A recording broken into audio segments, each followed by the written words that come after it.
major Russia attacks on Ukraine, significant attacks, mainly located in Kiev, although we've seen strikes in Kharkov and various other areas too. We're going to break that down, the extent of the attack, the level of the attack, and in addition to that, what is happening? What's the reason for such a large attack? What was the in response to? We've got Russia expert Jim Kavanagh on the show. Jim, thanks so much for taking your time out to join us. How are you?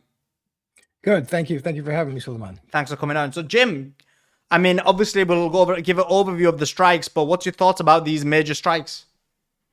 Well, we don't know all about it yet. This is happening as we speak, I think. And look, Russia has been preparing for this for weeks. We know that. They've been withholding, let's put it that way. They've been having minor strikes, relatively minor strikes against Ukraine for the past few weeks. I think it's been about 3 weeks or a month since they had a really large strike. So they've amassed thousands of drones and hundreds of missiles. American intelligence apparently made an advisory to Ukraine yesterday that Russia was about to hit them very hard and to hit them with new weapons, which I presume means some version of new version of the Orezhnik. So what's happening now may be that huge strike. Looks like it is, and I'm not surprised it's concentrated on Kiev. I think Russia is going to go after Kiev now very strongly. I think they're fed up with it, and they want to. I think they also have. They've been developing an analog system, their own version of Starlink. Ukrainians have done very well using Starlink system, and the Russians for a long time, or for some time at least, were able to hijack the Starlink system for themselves. So they were doing very well with the Starlink system. And then Musk reprogrammed it so the Russians couldn't do it. But the Russians have put new satellites into orbit and have been talking about establishing their version of Starlink. And I think that may be these repeater towers that Zelensky's complaining about in Belarus might be part of that. I think they now feel that they have the capability of being very effective with their drones. And I think they're going to hit Kiev. I'm not surprised to see, look, they're getting very close to Sumy in the north. That's on the road to Kiev. I heard today someone saying that they had heard from sources in Russia that Putin has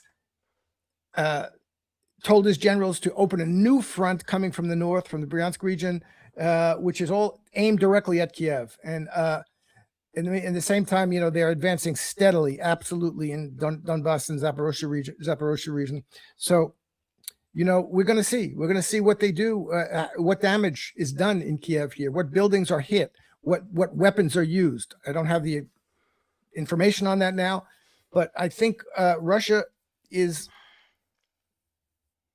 committed now to trying to put an end to this war, not at least to get into a situation where they have conquered the Donbass, at least put Zaporozhye under siege and threatening Kiev. I think they want to be threatening Kiev at this point, and they're going to try and force the Ukrainian army to to pull forces out of the Donbass and out of Zaporozhye to defend Kiev. We shall see. So I just want to go through some of the strikes just as a recap. We did give it in the last show while it was happening. There's still strikes happening right now as well. Initially, many thought this was the end of the strikes, but the strikes are continuing. And we can see, for example, 2 impacts right now in northwestern Kiev. 2 failed interception attempts were made by Patriots. We have new Iskander-Ks in Sumy Oblast, flying west on the same course. We also have number of missiles that have hit Kiev. We also saw Iskander-Ms, I mentioned that earlier. We also had KH-101s flying past Kiev Oblast and various other places. You had the Geran 2 and 3 drones as well. So major strikes happening throughout Kiev. You talked about Kiev being hit. We've seen major fires in Kiev. We've seen the presidential palace being hit. and surface-to-air missiles being used. We've got impacts in the east of Kiev as well, such as in Bavaria. Huge number. They say that up until this show, and since then there's been 4 or 5 more, there was at least 70 missiles used or struck towards Kiev. We've just got some visuals coming out as well, Jim, of those. But just before I go to the visuals, what's your thoughts about the breadth and depth of the strikes right now? It is probably one of the most significant attacks we've seen on Kiev for a very long time, if not throughout this war. Look, if they had 70 missiles on Kiev, that's a big number, plus all the drones. We don't know how many, but there's going to be a lot. And I think that the Ukrainian air defense system is not capable of dealing with this now. The Russians are confident they're going to get through. KH-101s, Iskander. We haven't heard anything yet about Orezhnik, but I would expect that we'll hear something about that. You say that the presidential palace has been hit. I didn't hear that. No, sorry, it's not it's the hotel. What's it called again? Oh, is it presidential place or something? Let me get the information here. So here's just the video that came out now. Huge fire in, well, how do you pronounce this? Bosha, I spelled it wrong as well. But Bosha Gova. And you have that. You can see here, major fire there. You also have, obviously, Kiev being hit quite hard. Here was Russian bombers. We also had confirmation that there was Russian bombers over Kiev. Cruise missiles. That's significant. Yeah, cruise missile launched by the Russian strategic bombers. Bombers enter Ukrainian airspace, approaching Kiev. Obviously, we saw more hits on Kiev. Multiple continuous ballistic missiles. At that point, which was about an hour or so ago, there was 30 Iskander and Zircons that hit Kiev within a short space of 30 minutes. And sorry, it was the Premier Palace, which is the hotel that was hit as well. You can see the visuals of that. That was the Premier Palace. Well, I presume that hotel was housing soldiers and officers. I don't know. I'd be surprised if it was just a residential hotel. But this is serious. And, it's what can Kiev do about it? They don't have the air defenses that can stop this. And if Russia is flying bombers over the city, probably they didn't fly them over this. They probably stood off and launched, missiles bombs that can, glide bombs or powered bombs that can, JASSM type bombs that can hit the targets from a standoff position. But they are hitting central Kiev. And we want to see what happens on the famous Bankova Street where the government offices are. That's going to be an important point. And also, I'm sure even though the government offices are on Bankova Street, I'm sure there are bunkers around the city that are not right where the offices are publicly located, and I'm sure the Russians know where they are. So we're going to have to see what the damage is. And as you say, this is still going on. I mean, so it's going to be morning in Kiev. Will it stop? I don't know. Will the Russians do it another day? We'll have to see. This is a turning point in the war, in the Russian and Putin's attitude toward the war. They're not interested in negotiations anymore. They know this is going to be won on the battlefield. They know that nothing they do is going to stop the Europeans and Americans who are still involved in this, but certainly the Europeans, from supporting Zelensky as much as they can. And they just have to put it down. And it's a very difficult thing now. Again, I'm sure that Putin is convinced this is no longer possible to conceive that you're going to make some deal with Zelensky. At the end of the day, Russia is going to they're on a war of regime change in Ukraine. And I said that at the very beginning, they're going to have to do that, whether they want to or not, because the Ukrainian forces are, whether Zelensky's there or not, you have fascist forces that are never going to give up. And that has to be, for the past 10 years, 12 years, since 2014, there's been an ascendance of fascist ideology in Ukraine. And the hero of the father of the nation, Bandera, they just reinterred one of the most vicious fascist leaders with honors. And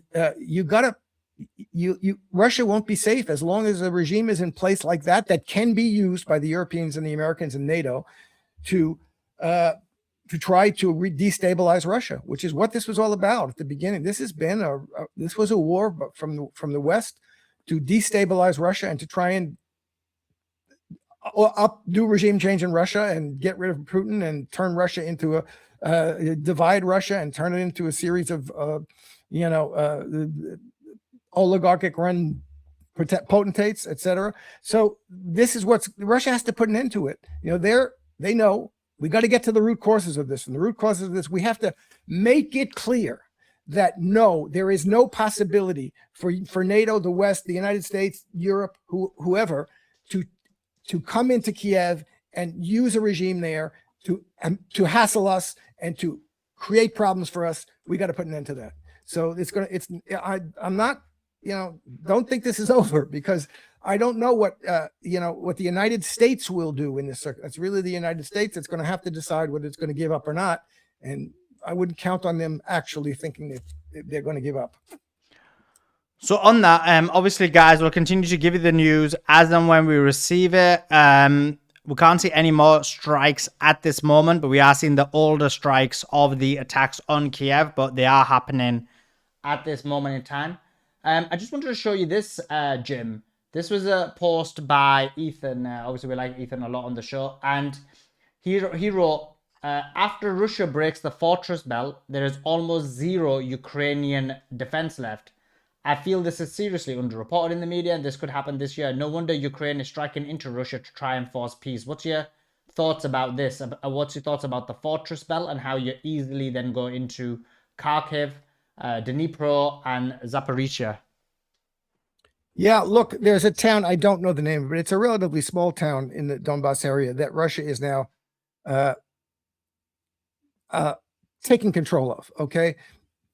And if they've taken control of Liman and not Kramatorsk, the other K city, which they probably have, and they take control of this town, and Putin has said, it's a D, it's a town, it begins with a D. Putin has said that beyond that town, there's no strong defense lines for Ukraine. Ukraine built up huge defenses in Donbass. That's what they did. That's where the war was before the Russian war was.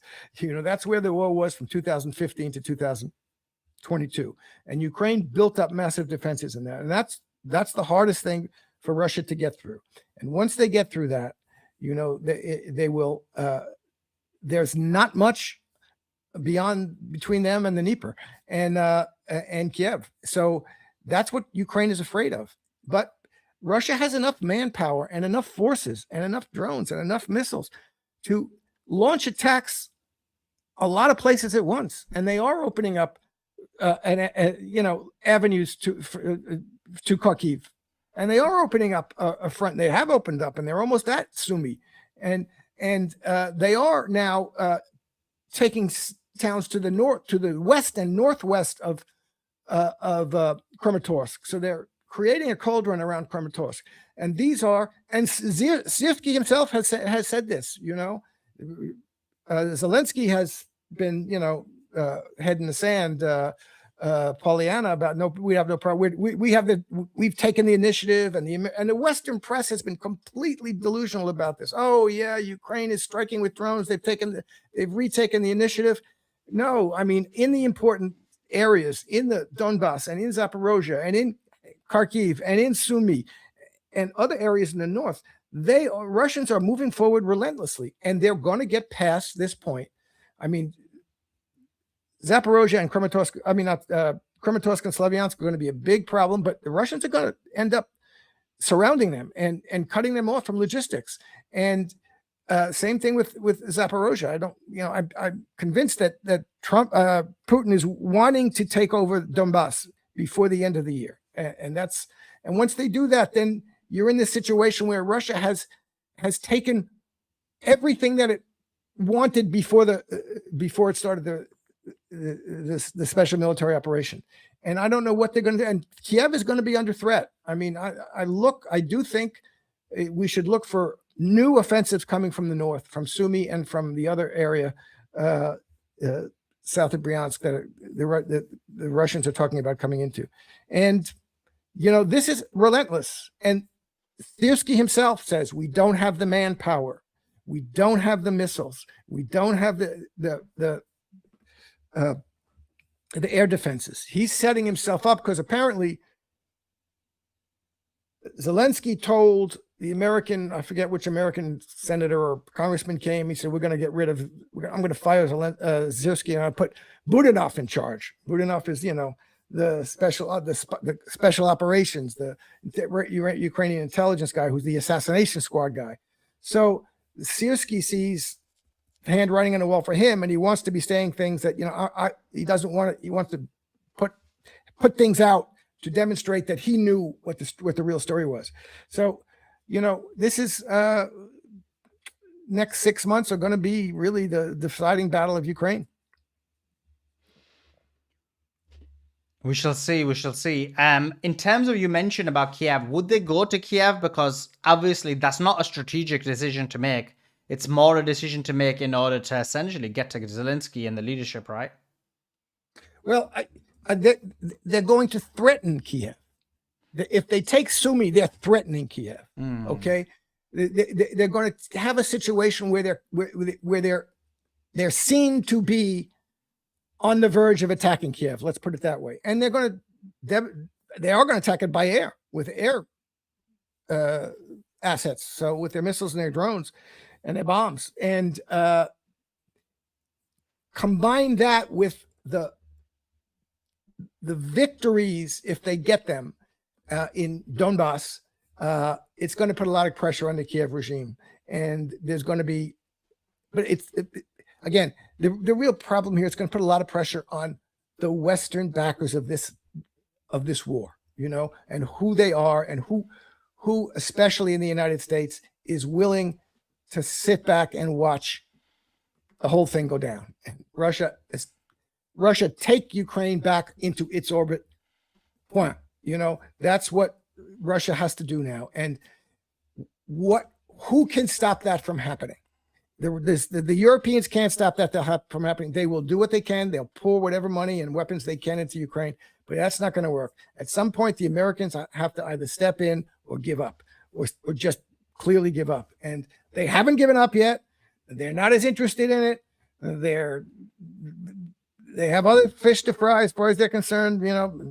Israel and Iran is much more important, but it's going to be hard for them to give up. This is a huge thing. This is the most, that Russia becomes an impenetrable country. Then it's unquestionably a superpower, and it has the Eurasian landmass under its control. So, it's going to be very hard for the neocon Washington establishment, national security establishment, to just give that up.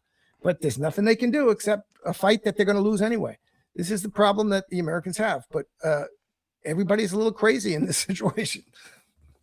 No doubt. Another thing that happened was what's his name again? Putin had a meeting with the leader of Belarus. And he said to him that meeting was apparently because Zelensky had threatened Belarus. Now, Belarus has always been more pro-Russia. But that being said, what's your thoughts about that threat? And how do you think Belarus is going to deal with this issue? Do you think they become a lot more overt? Well, Belarus is very close to Russia. Belarus is an ally of Russia, very, very close ally of Russia. Belarus doesn't have a big military. I don't know, 50, 80,000 people in its military. Zelensky made a threat to Belarus because Zelensky said there's this line of towers in Belarusian territory to the north of Ukraine that are being used by the Russians to guide their radio towers or some kind of guiding towers that are guiding Russian drone attacks in Ukraine. And Zelensky said 10 days ago to Lukashenko, you got to get rid of those towers or we're going to attack you. Now, it was a bluff. He wasn't going to do that. He can't open another front in Belarus, but he might have done something, some kind of drone attack or whatever. But then he came back after 7 days and said, we don't have to attack him anymore because they turned off the towers. And people in Ukraine and military people in Ukraine said, no, they didn't turn off the towers. They didn't turn off the towers. Whatever those towers were doing, they're still doing. And Zelensky has no ability really to open a front against Belarus. It's not going to do any good. And Belarus is saying, that Lukashenko is saying, we don't want to attack Iran. We're not in this war. We're not in this war. But, don't screw around with us or we'll be in the war. Now, Belarus, if it's true, and it may very well be true that these towers are instruments the Russians are using for their drone warfare, and Belarus is helping the Russians in the war. He is, just like Poland is helping Ukraine and Romania is helping Ukraine and et cetera. And but I don't think there's going to be a explicitly open war front in Belarus. And Zelensky demonstrated again that he talks big, but he's bluffing. He doesn't have the material or the personnel or the manpower to go into Belarus by any means. He has to try and defend the territory that he's losing, and he doesn't have enough manpower or material to do that. So this is his problem, and he's the whole Ukrainian drone offensive, which had real effects, and especially in Crimea, but it's petering out now. Is all this stuff was to gin up the publicity in the West that Ukraine is taking the offensive again. They're turning the corner. They have the initiative. He needs to keep that line available to the West. Keep that line of propaganda that we're taking the offensive again. We're not being defeated. You got to give us some more money. You just got to help us a little bit more. That's all he's doing, and all he's going to be doing until he's deposed, which at some point, I don't know how that's going to happen, but at some point, the Western something will happen that the Western countries cannot deny anymore, that Ukraine is losing this, and it's going to lose it, and there's nothing we can do to keep that from happening. Those are the kinds of advances we have to see happening in Donbass and in Kharkiv and in Sumy and in Zaporozhye region, to the point where it becomes unavoidable and undeniable to the Western supporters of Ukraine that Ukraine is lost unless we do something really radical. So in terms of, we talked about Belarus. Now in Europe, there's been a number of pro-Russia candidates who kind of lost the election. People like Viktor Orban of Hungary, Simeon of Romania, Dodon of Moldova. What's your thoughts about these kind of, in Europe, that even the allies of Russia are starting to lose their elections? Well, they're screwing around with the elections. We're in a situation now throughout the world, Europe, Latin America, the United States, where we're seeing it's impossible not to think that there might be a lot of messing around with the elections, interference, not only huge amounts of money pouring in, but funny ballots, funny totals, tens of thousands of absentee ballots coming in at the right time. Look, in Romania, they ruled the guy out of the race for no reason. And it was shown, they demonstrated that the charges that were against the guy, that he was using some kind of Russian interference, were not true, but he still couldn't run. So, we're watching at all kinds of levels in the Western world, the absolute contempt and for what were considered fair rules of fair play, rights from freedom of speech, from speech rights and rights to protest, to how you run an election fairly and in a way that's transparent, that everybody can be confident in. And that's not the case. They're going to try and rule people out of, in Germany and France, what they did in France. When they lost Macron lost the election, but he says, I'm going to stay in control. So this is a serious problem. They are not interested in electoral democracies as much as they are interested in maintaining certain standards and certain structures that they think are important. And one of those is not allowing Russia to win. There are others, certainly, but that's been a very important thing. And so I don't know that the populations of even Poland, Czech Republic, these are whether they really are dying to go along with a war against Russia. You've got the leaders of Germany and the Baltic states saying we have to prepare for a war against Russia. I don't think the people of those countries want that. I really don't. I'm sure of that. I'm sure the polls say not. So, you've got to, but what you're pointing to is something which is going to become more obvious to people. To what extent can you trust the elections? To what extent are electoral standards being manipulated to make sure that parties and positions that are very popular in the country cannot win electorally? And that's happening, and it's going to happen more often. Okay, and so obviously the strikes are continuing right now towards Ukraine. We have it says Iskander Zircon threats from Crimea as well. We'll obviously continue to give you that news as and when we receive it. Now, the other element of this is Ukraine. Many are arguing that, you've mentioned it, many people are posting about it, how the Russians are just very much moving into Ukrainian territory and taking a large amount of Ukrainian territory. From Ukraine's perspective, they've escalated their strikes on Russia as well, on key energy infrastructure. Do you think those strikes are based on desperation, or what do you think's going on there? Well, the Ukraine strikes on Russia? Yeah. Yeah, they're designed to create the story that Ukraine is turning the corner, that Ukraine is taking the initiative, that they're capable of hurting Russia in a serious way. And, they have hurt Russia, but not in a serious way, not in a way that's going to change the course of the war in any serious way. And they've done damage, especially in Crimea. But the Russians have been able to respond, to recover from it, and get their oil production facilities working again. And Ukraine doesn't have the resources to keep this going. Well, that's what Zelensky wants. He wants the European countries to give him the resources to keep this going. And what they can do is delay the end of the war. What they can do is get Russia madder.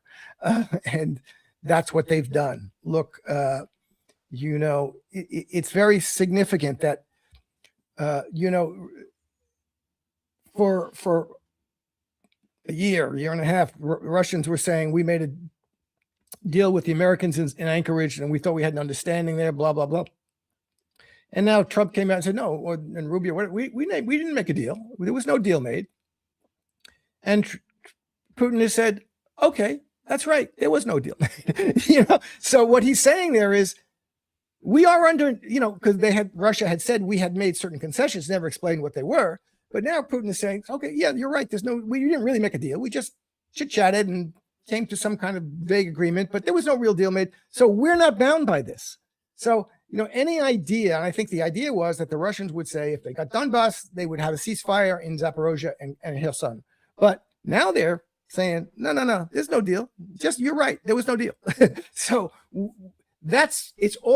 so if there is ever going to be a deal, it's going to start over again. And it's going to start over from the point where we already control Donbass.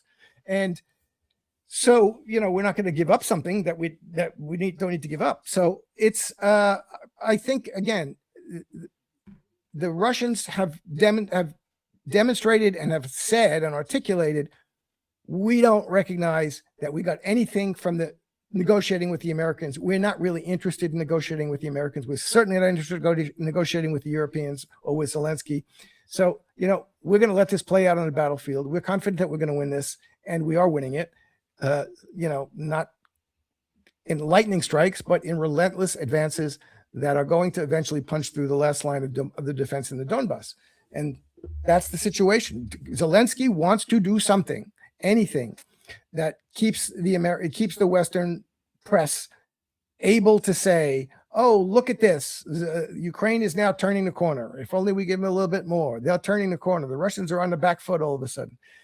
It's not the case. There's a war that Ukraine is capable of and has hit Russia in certain places and damaged certain facilities. But Russia's too big. You damage 5-10 oil production facilities in Russia, It's not nothing, but it's not going to change the course of the war. You damage 5-10 oil facilities in Western Ukraine, you got a problem. So, and Zelensky has been, and the Western press has gone along with it. The Russians are losing 30,000 men a month. They can't replace them. And Syrskyi himself, again, comes up and says, no, the Russian army is growing in Ukraine. There's 750,000 people, I think Syrskyi put there. And they're not losing men beyond the replacement. The replacement possibility, they're more than replacing the men that they're losing. And we're not. So this is the fundamental problem that Ukraine has, that Zelensky does not want the West to pay attention to. He wants them to pay attention to, look, there's a big fire in this oil refinery where our drone hit it. So, that's what's going to happen. And it's going to happen until they can't get away with it anymore, until the Western press and the Western politicians have to say, look, we recognize and we can't deny that Russia is winning and is going to win, unless we do something else, which who knows what, I don't know what else they can do. Fair enough. And then just one other section I want to talk about was Iran. What's your thoughts about what's happening with the MOU and the Iran deal? I know your view has always been that it's not going to be solved, but what's your thoughts now? We've got a deal. Yeah. We've got a deal, Jim. It's over. Yeah, I know. Yeah. Oh, the war's over. Yeah. Oh my God. Look, I can't see how anybody can deny this is. The Trump administration has no interest in keeping this deal. They want the Strait of Hormuz open. That's all they want. They're going to try and get that done as much as possible. J.D. Vance just yesterday said, "Well, yeah, we're going to, while the Strait of Hormuz is open, we're going to get the Strait of Hormuz open so we can refill our gas supplies, our materials, our essential materials, and then we'll see what happens." So the Americans are getting ready. This is Minsk 3, Minsk, Middle East Minsk, and I think, and I hope the Iranian, I know a lot of people in Iran understand this and know it. And this is a huge problem. And I just want to resist this idea, Iran has beaten the United States. Iran fought off the United States and Israel and has beaten them, has won the battle so far. But this is a battle in a long war. And, the Americans and the Israelis are going to find ways to maintain the pressure on Iran. Okay. Has Iran gotten its money back? Has Israel moved an inch back from Lebanon? Are they going to move an inch back from Lebanon? Look at this deal that they just made with the Lebanese government. It's absolutely incredible. You have to realize everybody thinks, and it's true in a very important sense, the longer Iran stays intact and is not defeated, it's won. But that's true on the other side too. As long as Israel and the United States and the Israeli operation are not defeated, they haven't lost yet either. And they come back. Look what happened in Syria. They had the Russian army there. And it took, after how many years? They came back and they made sure they won. And Syria's gone. So, and you have a situation. And so look at what happened in Gaza. Oh, Hamas is going to put up a good fight.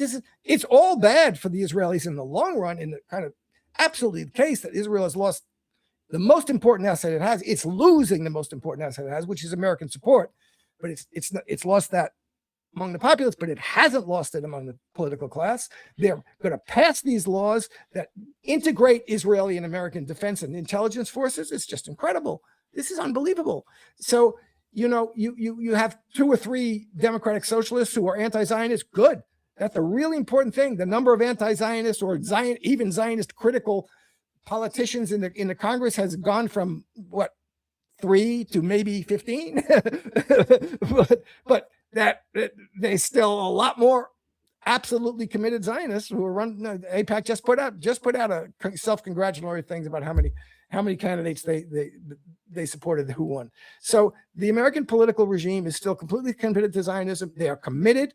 That is because Israel wants to undermine Iran. They want to do what they did in Libya, do what they did in Syria. Look at Iraq. Iraq is controlled by the United States. The Americans and the Israelis didn't lose the Iraq war. They won it. Iraq is controlled by the United States. Every dollar of Iraqi oil income goes to the treasury of the United States, and they decide what to do with it. So, this is, if you look at the ostensible reasons for the war. Oh, they didn't get what they wanted. They lost. They didn't lose. They what the real reason for that war was to get Iraq out of the business of the anti-Zionist resistance, and they did. And they got Iraq now is essentially a protectorate of the United States, and they can't act as an independent country. That's the kind of thing they want to do in Iran. It's going to be very difficult to do. I think the Iranians have been, but they have to act, and at some point they may have to decide whether to act proactively, not wait. They're still waiting. Okay, we're not being attacked. That's a good thing. No, is it a good thing? You're not being attacked, but look what's happening here, there, and everywhere. In order to get to the root cause of this and get rid of the root cause of it, to make us have a situation in which you know that your country won't ever be attacked again, something else has to happen. And it's a very, very difficult thing. They have to choose whether they're going to attack, essentially. And as, Larry John, really, from the Iranian point of view, the best thing that can happen is that there's a real big attack against them. Then they have to fight it out, and they probably can overcome. But I'm really worried. This process, interminable negotiation process, is another peace process that they're going to go through. Another peace process where, we have these negotiations and we have little tit for tat strikes. Meanwhile, we're building up our reserves. We're making sure that we won't be, if we attack again, we can get through 2 or 3 months without the Strait of Hormuz open. And we're going to put pressure from the east. They're going to, there was this whole thing about, I saw this again this week, about gathering together, 100,000 Kurds and Uyghurs and fighters in the east of Iran and opening a front. They're not going to win that way, but they open a front in the east of Iran with 50,000 American troops there backing them up. And then the Iranians have to fight on that front. So what the Israeli and the American imperialist operation knows how to do is to keep the pressure on. And that's what they're going to do. And Iran can't be just in a situation where it's saying, we haven't lost yet, so we've won. They have to find a way of creating a situation where they get the pressure off for once and for all. So just on what you said, because I think it's really important, and something I actually forgot to mention in the various interviews that I've spoken, so I'm so glad you mentioned it, so we can talk about it on here, because I never managed to talk about it with my previous guests, but because you mentioned it, you kind of reminded me that this was news, but I forgot about it. So it was reported, and it lines up with what you just said now, that there was some engagement, and I'm just trying to find the exact thing that I tweeted out, but maybe I won't find it. But basically the crux of it was this, that there was engagement in Azerbaijan province by the IRGC and Kurd fighters. And also I've read during the interview, so I didn't read it in detail, but I had glimpsed on it, that apparently there's a large movement of IRGC forces to different areas, almost getting ready for some kind of ground incursion. What's your thoughts about this? Yeah, well, that's if they can do it, it's a smart move by the Israelis. Set up a front in the east where you have 10, 20, 30,000, of their jihadis or Kurdish or whatever. So this was it. Clashes. Syria. So this was it. I just found it. Clashes between an armed Kurdish group and the IRGC in Piran Shahar in Iran's western Azerbaijan province, which has a large Kurdish, Iranian Kurdish population. Yeah. Sorry, I interrupted you. Do continue. Yeah. So that's the kind of thing, as I say, give them enough time. They have the money. They have the resources. They will gin up, divisive, nationalist, ethnic, whatever, religious divisions. And they'll, you have a force of 10,000, 20,000 people. It's not going to overthrow the Iranian government, but it's going to create a problem that they have to deal with. Look what happened in Syria. That's what they did, and if you have these other Azerbaijani government cooperating with them, then you've got a problem. And so you can't, how can you put an end to that as long as the Americans and Israelis themselves have not been defeated? The Israelis have to be defeated. So I'm not feeling happy about the situation at all. Israel controls 60%, going to 70% of Gaza. They control 20% of Lebanon. The Lebanese are never getting back there. The villages have been, see these explode. They blew up. one of the largest single warhead explosions in the world. They're blowing up villages. People don't have villages to come back to. And are they going to be driven out by Hezbollah? They're only going to be driven out by Hezbollah if Iran actually commits itself to a real serious war in Lebanon against the IDF. And if the Lebanese armed forces now fight on behalf of Israel, I mean, this is a very bad situation. And, nothing here, nobody's won anything yet. Everybody understands that the trap that the United States is in for itself is bad. And Iran has demonstrated that you don't have to be that afraid of the United States. But it ain't over till it's over, and it's long from over. And look at the history of this over the past 20 years in the Middle East, countries like Libya, Syria, Iraq, Syria, Libya, Iraq. The Israelis won those wars. They won them. They destroyed those countries. They took them off the table as threats to Israel, as parts of the anti-Israeli, anti-Zionist resistance. And they did it over a long period. They did it with pressure of all kinds, economic and military pressure and of all kinds. So that's what, now is it the same situation? Again, Iran is going to have to decide whether it's going to fight.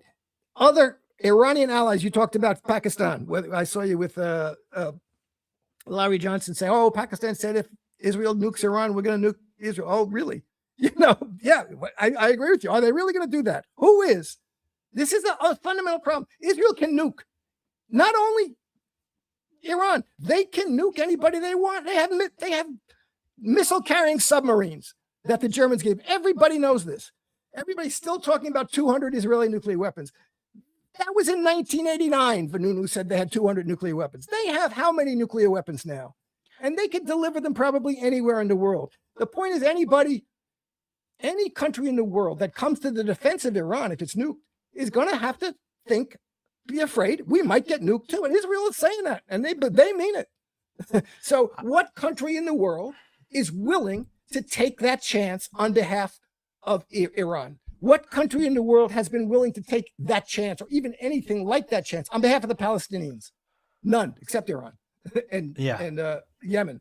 But this is the problem. On the other side, you have the Americans who will do anything on behalf of Israel, to save Israel. On the other side, you have Iran, you have Yemen, who have been doing things, at least things, serious things on behalf of the Palestinians and on behalf of Hezbollah and Lebanon. But there's a point at which they're going to have to decide, are we going to go any further in pursuing our aims to get rid of the threat, which is the Zionist threat to the Middle East. And it's a very difficult situation. So, Jim, just some more news, because this is where I did check up, because you talked about the ground invasion. I feel like many people have probably missed this news, and I think it's really important. So let me just read to you what's happening right now. This is huge. In my view, it does seem like something is happening on the ground. So let me read this to you. This is from a number of sources. This is from an OSINT account as well. It says the IRGC is deploying heavy armored and artillery units to the mountain areas of East Kurdistan. That's the first thing.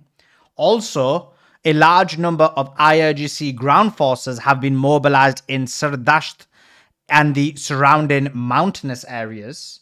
And remember, the reason these moves are probably happening, and I'm going to continue with this, is because this is the funeral of Ayatollah Khamenei. So a lot of people are going to be redirected towards the funeral, worried and concerned that they need to protect the people where the funeral is happening, worried about, there's going to be 20 or 30 million people allegedly coming.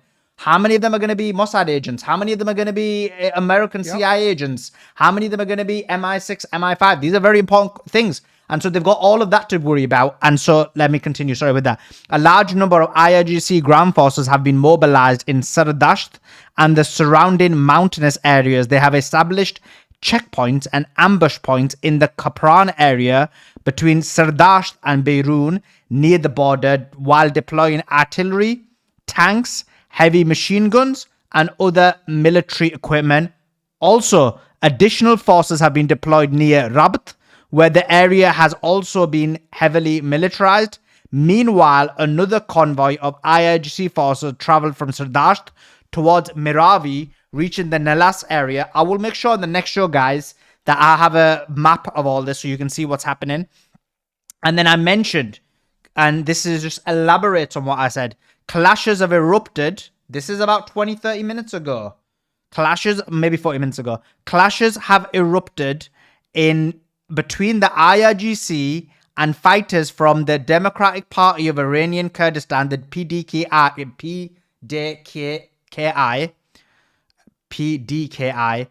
in residential areas of Perenshar in Iran's western Azerbaijan province. Several PDKI fighters have been killed.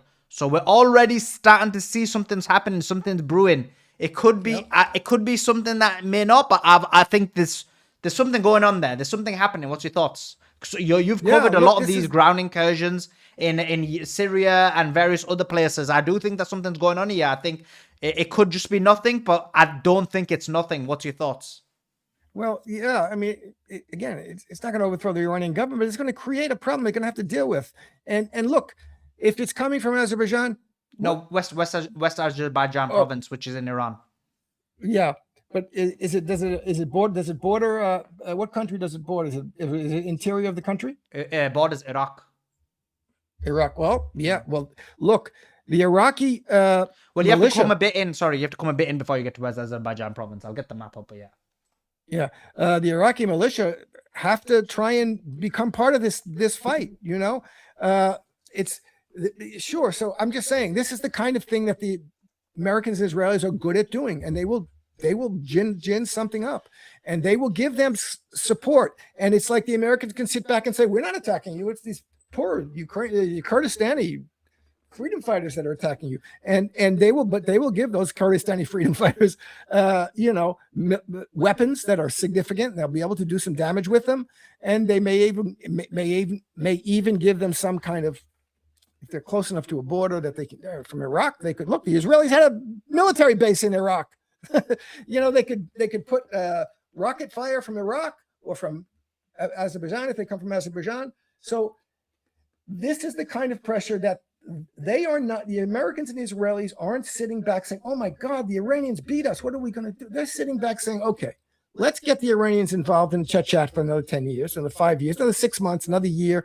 We'll have a peace process, and we'll be talking about that, and we'll be making all these." So I've got the map here. At the same time, we'll set up these pressure points that are coming from various places. So you've got the map here, and the West Azerbaijan province essentially is Iraq, as I said, Turkey, and Armenia as well. So those are the borders of the West Azerbaijan province. Hopefully people can see it, but sorry, do continue. Yeah, well, Armenia is becoming closer to the West. Again, the Americans and the Israelis have the ability to say, "We're going to give you a certain amount of money. We're going to buy this off." I'm just saying that Iran cannot, and none of us should be sitting back saying, "Oh, Iran beat the Americans." No, they beat them off. And it's a very significant thing that they did. But the game is just beginning. And the Israelis and the Americans are going to find ways to put constant pressure on Iran.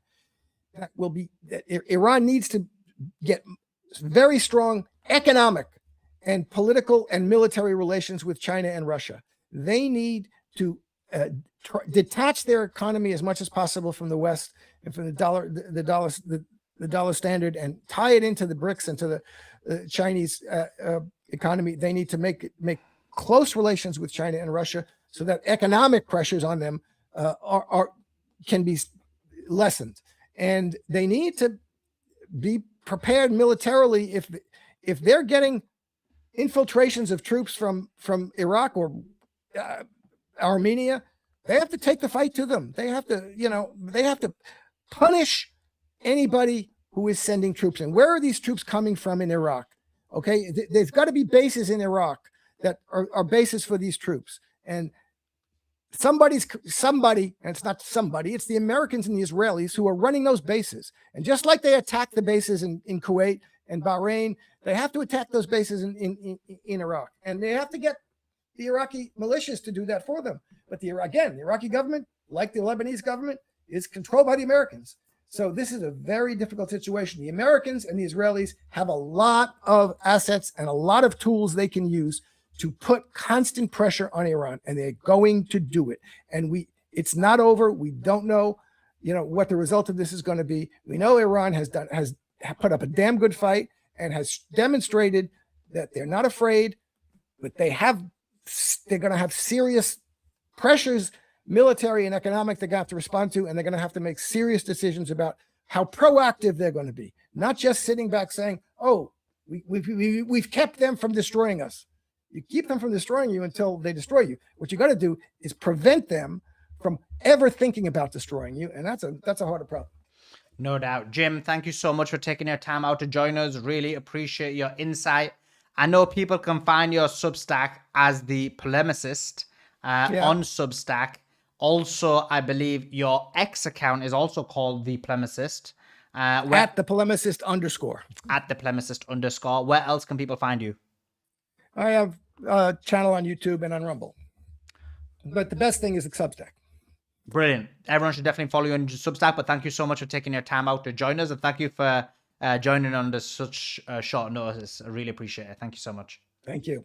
Appreciate it. That was Jim Kavanagh. Do check out his Substack and his X account. I think that was very golden explanation with a lot of passion. Let me give you so guys, make sure you like this video. Very important video. There's a lot of breaking news on that one. I was surprised to see that in terms of what's happened. It says 4 PDKI fighters have been killed. Yeah,